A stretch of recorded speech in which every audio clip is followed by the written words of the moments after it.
नमस्कार दोस्तों, स्वागत है आपका हमारी यूट्यूब चैनल मेट जी एग्जाम में।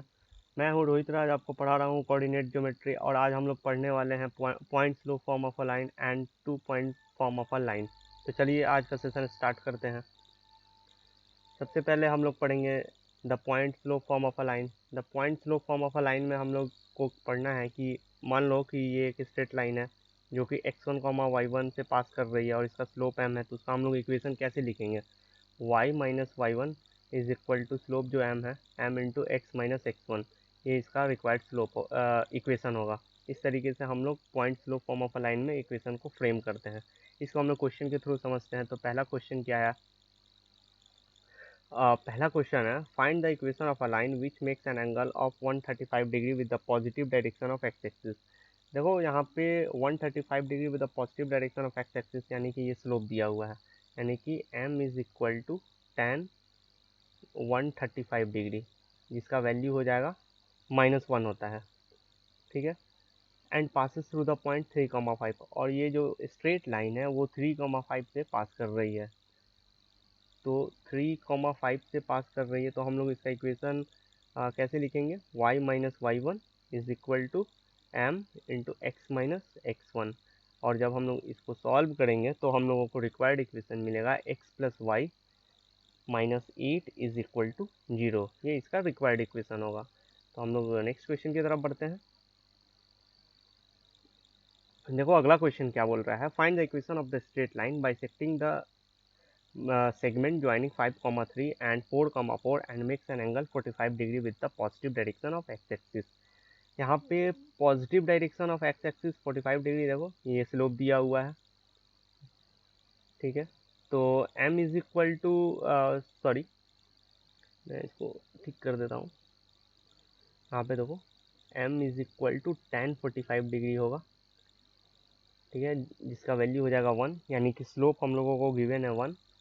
देखो यहाँ पे बोल रहा है कि इस स्ट्रेट लाइन का इक्वेशन निकालना है, जो कि 5,3 और 4,4 दो पॉइंट हैं, उन दोनों को ज्वाइन करने पे एक स्ट्रेट लाइन बनता है।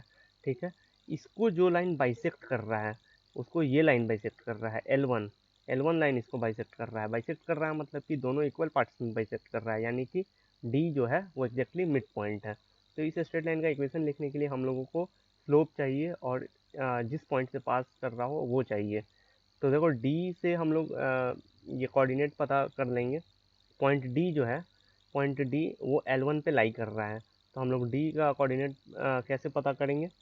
5 plus 4 by 2 comma 3 plus 4 by 2। देखो ये हो जाएगा 9/2 कॉमा 7/2। ये पॉइंट डी का कोऑर्डिनेट हम लोगों को पता चल गया। और स्लोप पहले से हम लोग निकाला है, हम लोगों ने निकाला है 1। तो हम लोग इक्वेशन क्या लिखेंगे? y minus 7/2 is equal to 1 into x minus 9/2। और जब हम लोग इसको सॉल्व करेंगे तो x minus y minus 1 is equal to 0 इसका रिक्वायर्ड इक्वेशन होगा।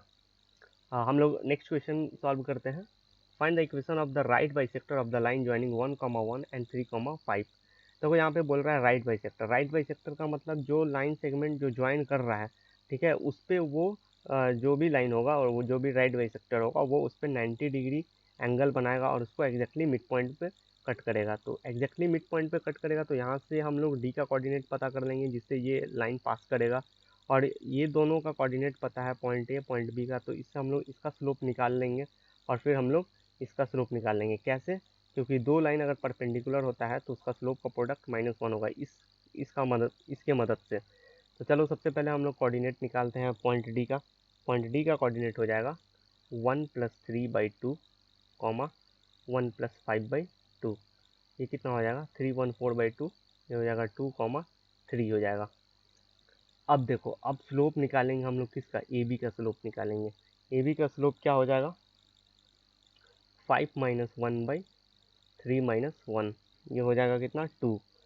अब ए बी का स्लोप निकल गया, तो अब हम लोग सी डी का स्लोप निकालेंगे जो कि परपेंडिकुलर है। That is perpendicular to C D, जो है परपेंडिकुलर है किससे? ए बी से। तो सी डी का स्लोप कैसे निकल जाए, क्या हो जाएगा? -1/2। अब सी डी का स्लोप निकल गया और ये जिस पॉइंट से पास कर रहा है हम लोगों को वो पता है, तो हम लोग इक्वेशन कैसे लिखेंगे? y - 3 is equal to -1/2 into x minus 2। देखो y माइनस वाई वन की जगह इससे पास कर रहा था 3, और x के यहाँ पे x माइनस एक्स वन ये 2। ठीक है, तो हम लोग जब इसको अरेंज करेंगे तो हम लोगों को मिल जाएगा x plus 2y minus 8 is equal to 0। ये इसका रिक्वायर्ड इक्वेशन हो जाएगा। ठीक है, इस तरीके से हम लोग इसको क्लियर कर लिए हैं कैसे अप्लाई करना है पॉइंट फ्लो फॉर्म को। हम लोग स्ट्रेट लाइन का जो दूसरा फॉर्म है जिसके बारे में पढ़ना है वो है 2 point form of a line, हम लोग इसके बारे में पढ़ते हैं। तो आइए स्टार्ट करते हैं 2 point form of a line के बारे में। तो ये क्या है, 2 point form of a line में बेसिकली 2 पॉइंट गिवन रहेगा। ठीक है, और उसके मदद से स्ट्रेट लाइन का इक्वेशन निकालना होगा। मान लो कि x1 कॉमा y1 एक पॉइंट इससे पास कर रहा है, और x2 कॉमा y2 और इससे पास कर रहा है। तो हम लोग कैसे लिखेंगे इस लाइन का equation, y minus y one is equal to Y two minus y one by x two minus x one into x minus x one. Y two minus y one by x two minus x one, ये क्या है, ये है slope है, ये slope है। ठीक है, इस तरीके से हम लोग 2 पॉइंट फॉर्म का के मदद से इक्वेशन इस तरीके से लिख सकते हैं। और एक और इम्पॉर्टेंट बात इसमें ये है कि अगर कॉलिनियर का एक प्रॉपर्टी होता है कि उसका एरिया जो है 0 हो जाएगा। जैसे पी एक्स कॉमा वाई है, Q X one Y one है, R X two Y two है, तो area of triangle P Q R 0 होगा। इस कंसेप्ट का यूज़ करके हम बहुत सारे प्रॉब्लम को सॉल्व करेंगे। इसको हम लोग आगे क्वेश्चन के थ्रू भी समझेंगे। तो हम लोग इस पे 2 point form of a line पे बेस्ड कुछ क्वेश्चन कर लेते हैं।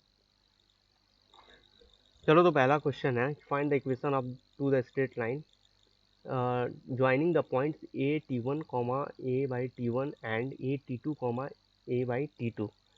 देखो, तो हम लोग पॉइंट फॉर्म का यूज़ करेंगे। क्या हो जाएगा equation, y minus a by t one is equal to a by t two minus a by t one, ये 2 है, बाई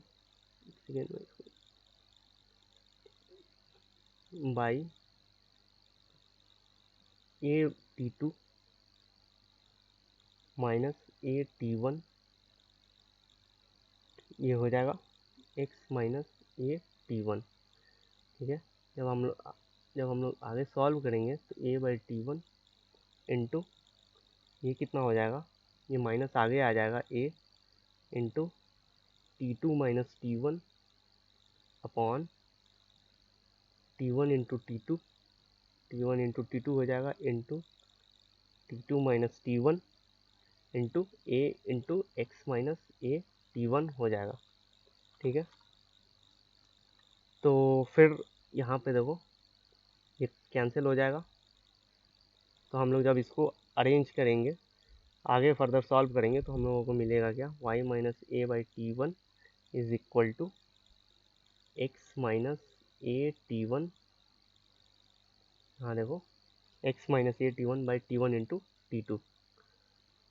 फिर रिक्वायर्ड इक्वेशन क्या हो जाएगा, x plus t one t two into y is equal to a into t one plus t two. ठीक है, इस तरीके से हम लोग पॉइंट फॉर्म का यूज़ किए। चलो हम लोग नेक्स्ट क्वेश्चन की तरफ बढ़ते हैं। देखो अगला क्वेश्चन क्या है, let A B C be a triangle with A का बी और एंड सी तीनों का कोऑर्डिनेट दिया हुआ है ट्रायंगल का। Let D be the middle point of the B C, ये बी सी है और इसका ये मिडिल पॉइंट डी गिवन है। ठीक है, डी बोल रहा है कि मतलब ये मिडिल पॉइंट है। Find the equation of the perpendicular draw from A B to A D. B से हमने एक परपेंडिकुलर ड्रॉ किया है, किस पे, ए डी को। तो सबसे पहले ए डी को ज्वाइन करेंगे और इस पर मैंने एक परपेंडिकुलर गिराया है। तो हम लोगों को बी का इक्वेशन निकालना है। तो बी का इक्वेशन निकालना है, क्या होगा, गिवन क्या क्या है, गिवन है कि डी मिडिल पॉइंट है और बी परपेंडिकुलर है। तो परपेंडिकुलर है, तो हम लोग सबसे पहले दिमाग लगाओ कि कैसे हम लोग इसका इक्वेशन निकाल सकते हैं बी का इक्वेशन निकालने के लिए हम लोगों के पास एक पहले से कोऑर्डिनेट्स पता है इसका। तो हम लोग को इसका स्लोप निकालना होगा। तो स्लोप कैसे निकालेंगे, हम लोगों को यहाँ पे देखो ये पॉइंट डी है, तो और यहाँ पे बी और सी का कोऑर्डिनेट पता है, इसके मदद से हम लोग डी का कोऑर्डिनेट निकालेंगे। कैसे कि डी जो है एग्जैक्टली मिड पॉइंट पे है। तो चलो पहले डी का कोऑर्डिनेट निकालते हैं। तो डी का कोऑर्डिनेट हो जाएगा 0 प्लस 2/2 कॉमा 0 प्लस 2/2, ये आ जाएगा तुम्हारा 1,1। नाउ डी का कोऑर्डिनेट हम लोगों को पता चल गया और ए का भी कोऑर्डिनेट पता है। तो ए डी का हम लोग स्लोप निकाल लेंगे। तो लिखेंगे यहाँ पे हम लोग slope of A D AD का स्लोप क्या हो जाएगा, AD का स्लोप हो जाएगा 1 + 5/1 + 1 इज इक्वल टू 3। अब देखो AD जो है ना, AD that is perpendicular to BE, AD और BE के बीच में 90 डिग्री का एंगल बन रहा है, यानी कि अगर AD का स्लोप m है, m1 है, और BE का स्लोप m2 है, तो दोनों का प्रोडक्ट -1 होगा। तो यानी m2 का स्लोप कैसे निकलेगा, m2 इज इक्वल टू -1/3, और 3 किसका स्लोप था, AD का। ठीक है, तो हम लोगों को निकल गया है स्लोप, स्लोप हम लोगों को मिल चुका है किसका, BE का, यानी कि BE का स्लोप हम लोग को मिल गया है, स्लोप ऑफ BE मिल गया है -1/3। तो अब तो क्वेश्चन काफ़ी इजी हो गया, एक पॉइंट्स भी है जिससे 0,0 जिससे ये पास कर रहा है, तो हम लोग इक्वेशन डायरेक्ट लिख सकते हैं, y - 0 is equal to -1/3 into x - 0।